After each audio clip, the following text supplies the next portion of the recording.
ముందుగా జై స్వరాజ్య టీవీ వారికి ప్రత్యేక ధన్యవాదములు.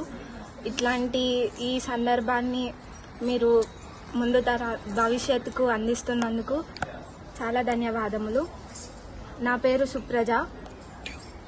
సుప్రజ. నేను ఈ నాట్యం నేర్చుకోబట్టి దాదాపుగా 12 సంవత్సరాలు అవుతుంది.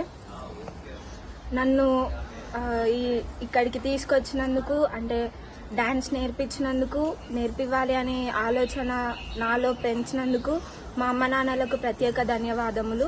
ఆ తర్వాత నాది సీనియర్ డిప్లొమా కంప్లీట్ అయింది.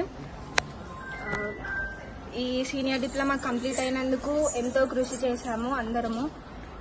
మాకంటే ఎక్కువ మా గురువు గారు ఇంకా ఎక్కువగా కృషి చేశారు. దానికి మా గురువు గారికి ప్రత్యేక ధన్యవాదములు. మేము డాన్స్ క్లాస్కి 1 అవర్ వస్తాము. ఆ 1 అవర్లో డాన్స్తో పాటు ఖచ్చితంగా ఏదో ఒక కొత్త విషయాన్ని ప్రతి క్లాస్లో నేర్చుకొని ఇంటికి వెళ్తాము ఖచ్చితంగా.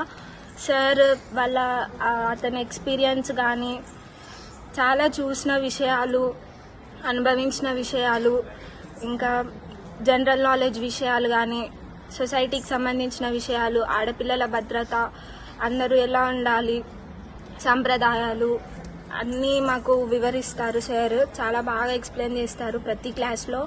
మేము డాన్స్ నేర్చుకొని ఖచ్చితంగా ఏదో ఒకటి అయితే నేర్చుకొని వెళ్తాము ఖచ్చితంగా ఇంటికి.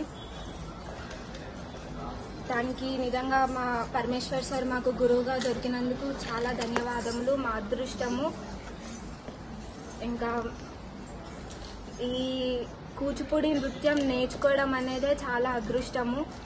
పూర్వజన్మ సుకృతం అంటారు ఇది కూచిపూడి నృత్యం నేర్చుకోవడం. దీనివల్ల మనకు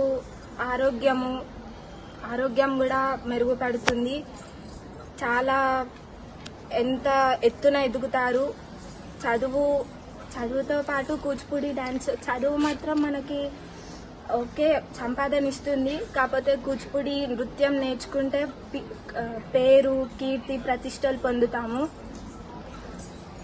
ధన్యవాదాలు. సో ఈ నృత్యరవళి కళాక్షేత్రంలో ఎంతకాలం పాటు శిక్షణ పొందుతున్నారు? నేను 12 సంవత్సరాలుగా శిక్షణ పొందుతున్నాను నృత్యరవళి కళాక్షేత్రంలో. సో ప్రస్తుత సమాజంలో నవతరం యూత్ 100% డిఫరెంట్ పోకడలో వెళ్తా ఉన్నారు. మరి సాంప్రదాయం, కల్చర్ సంబంధించి ఈ కూచిపూడి ఎన్నుకోవడానికి కారణం ఏంటి? మాకు కూచిపూడి నృత్యం అంటే చాలా ఇంట్రెస్ట్. అందరిలాగా కాకుండా వేరేలాగా వెళ్ళాలి అనేదే మా ఉద్దేశము. ఈ నృత్యం నేర్చుకుంటే ఎంత ముందు తరాలకి సాంప్రదాయాలు అందించడమే మా ఉద్దేశము.